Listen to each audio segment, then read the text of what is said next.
Nakamua mbuzi 24 ambao wananipea maziwa lita 60 kila siku, na maziwa lita moja tunauza na shilingi 200.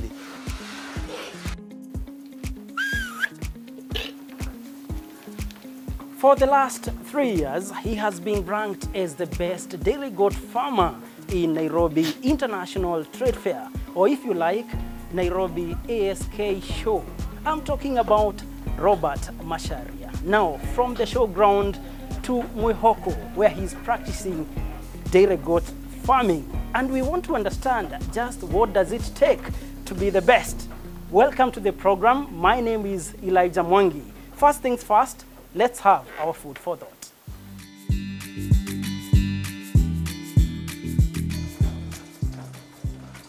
Research has shown that in Kenya, the population of dairy goats is about 200,000, and 80% of these are reared in the Mount Kenya region.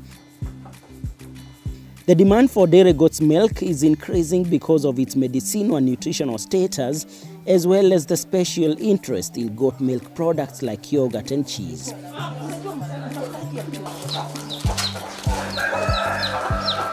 Goat milk is known for immune stimulation, growth promotion, and disease prevention in human beings. Compared to standard cow milk, goat milk has more protein per serving and it's more digestible, meaning your body can use it more easily. In Kenya, the common dairy goat breeds reared include Sanin, Toggenburg, and Alpines and their crosses. But according to National Farmers Information Service, Sanin breed is the milk queen in the goat world.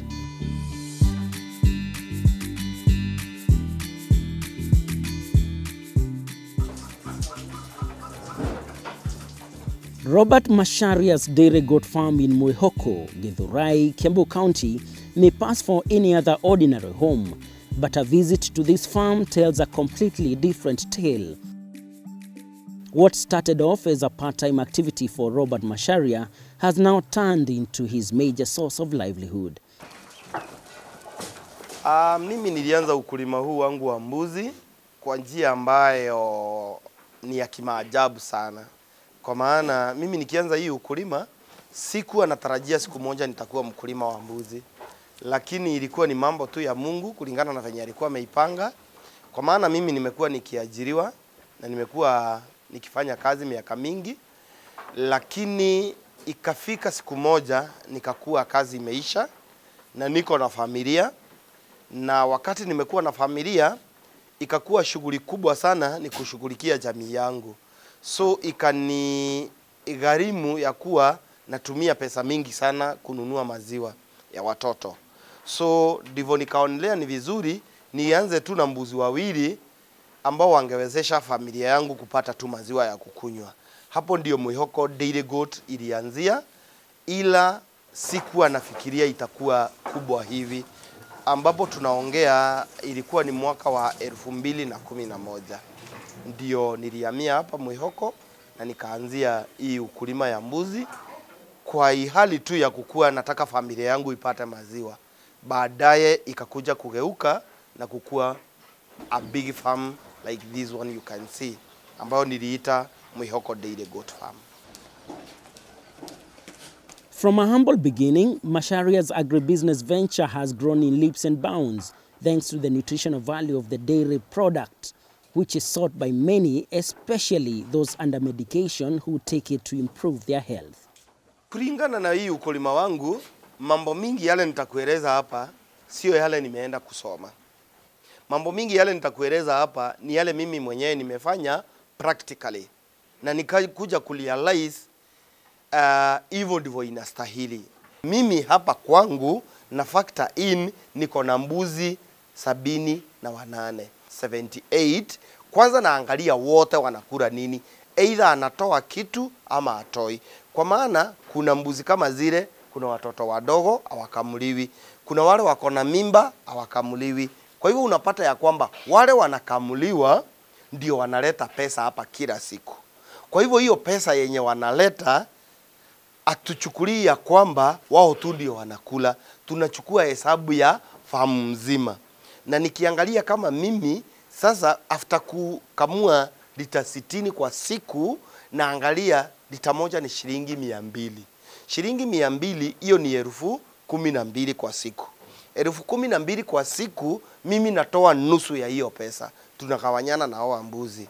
Kugawanyana nao ni kusema nini? Ni kumaanisha hawa mbuzi wote wanakula shilingi 6,000 kila siku. Kwa 6,000 hiyo ni kumaanisha hata mfanyikazi yule yako hapa, hata bili ya stima, hata maji nimeiweka pale.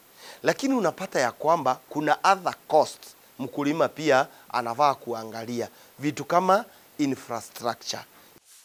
Ukitaka kukua na mbuzi mzuri, kuna mambo manne lazima uyazingatie kwa ukaribu sana na uyaangalie vizuri sana. Otherwise ukianguka hiyo mambo manne, utapata ya kwamba hautafaulu katika ukulima wako. Jambo la kwanza ni kuhusu aina ya mbuzi. Kuna watu wengi sana hawajui kuna the Lil breed ya maziwa. Ile breed ya maziwa inapatikana hapa Kenya, kuna breed 3 za maziwa. Breed ya kwanza ni ile mbuzi tunaita Toggenburg. Toggenburg mimi hapa mwenyewe sina, lakini ni mbuzi ya maziwa. Aina ya pili ya mbuzi utapata kuna huyu mbuzi anaitwa Saanen. Saanen pia ni mbuzi wa maziwa. Ukipekua hapa kwa mbuzi wangu utaona kuna mbuzi nyeupe. Huyo ndio Saanen. Then kuna mbuzi wa tatu ambaye anaitwa ni Alpine. Alpine naye ni mbuzi wa maziwa. Kama mimi mkulima wa mbuzi za maziwa, mimi nimespecialize na Alpines. Kwa maana kwa hii ukulima lazima uchague ile breed utakuwa nayo. Otherwise huwezi weka breed zote, sitafika mahali zikuchanganye. Kwa sababu zinataka kuzaa. So mimi nimespecialize na mbuzi ambaye anaitwa Alpine. Na kwa Alpine kuna breed 3 za Alpine. Kuna German Alpine, kuna British Alpine na kuna French Alpine. Mimi zote 3 Alpines niko nazo. Kutoka hapo ukishafaulu maneno ya breed, unahitaji kujua maneno ya malisho. Watu wengi sana wanaenda wananunua mbuzi, ndio mbuzi ni mbuzi wa maziwa, lakini ule mbuzi unapata baadaye hatoi maziwa. Kwa maana gani? Mimi kama mkulima nafunza wakulima wenzangu ama watazamaji ya kwamba unahitaji kushughulikia malisho bora. Watu wengi kama wakulima hawajui malisho bora ni nini. A good feeding is whereby you don't feed in terms of quantity, you feed in terms of quality. Na ndio maana ukikuja kama hapa kwangu, kitu ya kwanza tunapea hawa mbuzi ni a very well balanced diet. Hii well balanced diet tunatumia kitu ambayo tunaita carbohydrate then proteins in their main menu.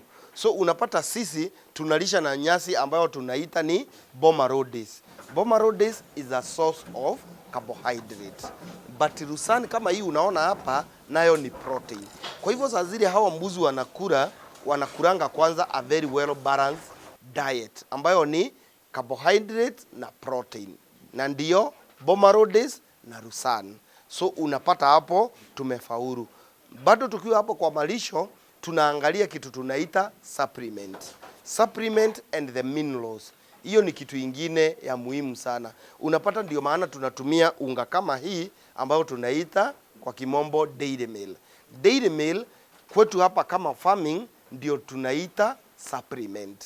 Supplement inafaa kukuliwa na huyu mbuzi akiwa kwanza amekula a well balanced diet. Then unamsupplement, then ndiye anaweza kukupea maziwa. Kitu ingine wakulima wajui maneno ya feeding ni kuwa what you feed your animal constitute 60% of the production.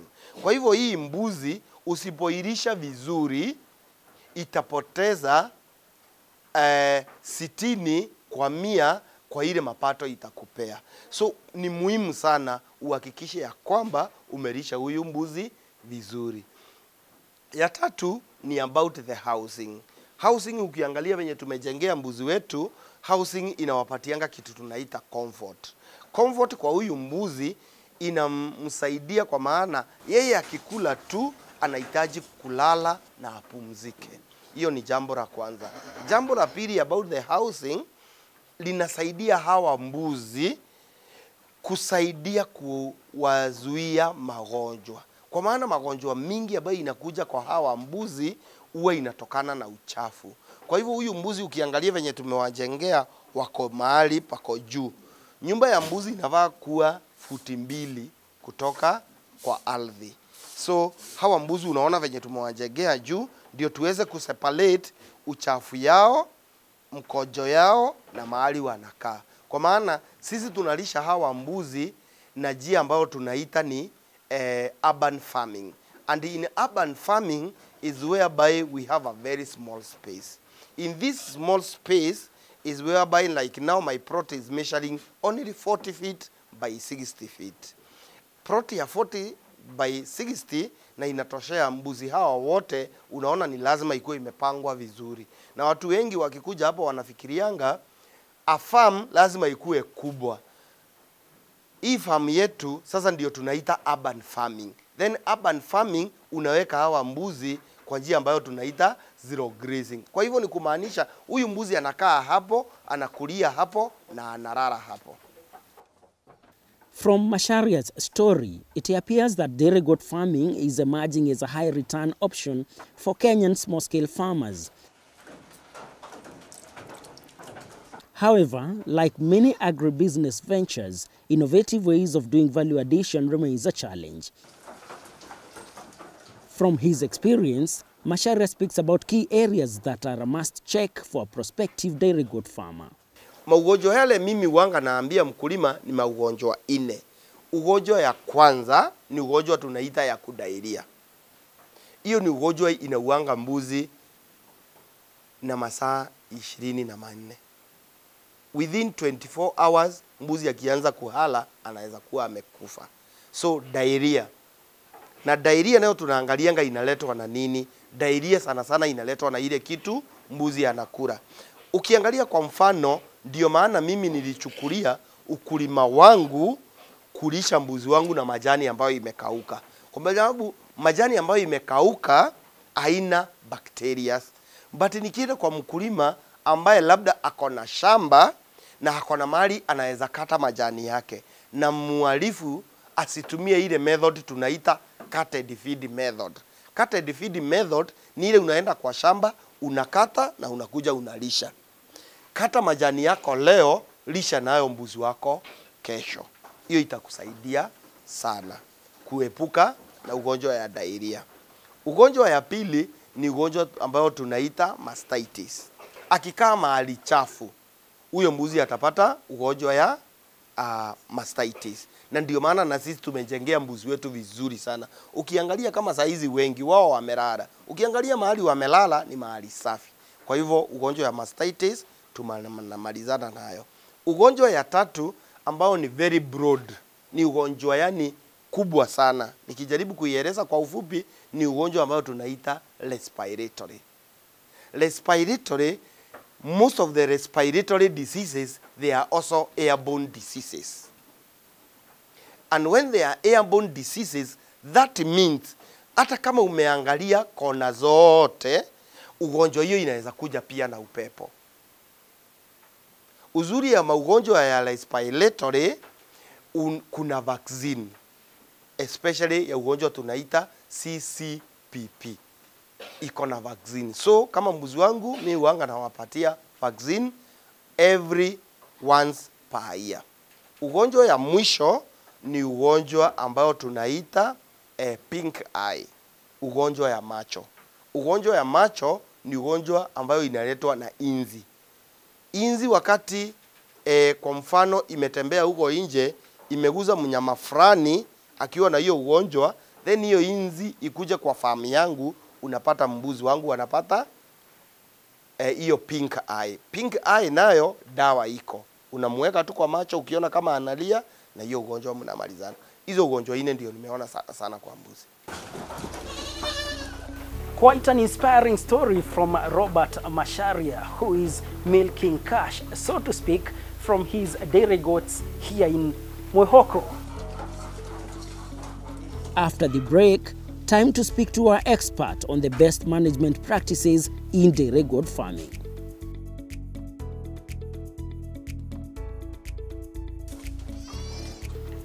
Our expert in this episode is Hoses Mugera, the manager at Toolkit Demo Farm in Kikuyu. Toolkit Demo Farm provides skill-based training on innovative and sustainable approaches to agribusiness and knowledge on ecologically sustainable methods of improving productivity, particularly in limited spaces for decent employment across the value chain. Mugera shares key insights on dairy goat farming. Basically, when you want to start dairy goat farming, you must have to know why you want to have the dairy goat. So if you want a commercial farm, you must identify which dairy goat many of the farmers are looking for, so that you are able to breed to meet their demand of the breed that they know. And basically in Kenya, if you have the Alpine and if you have the Toggenburg, most of the farmers are looking for that. Number two question, if you are doing it for domestic purpose, you must look for the characteristic of the goat that you want. For example, if there are people who cannot take goat milk and they say that it smells, it has some odor.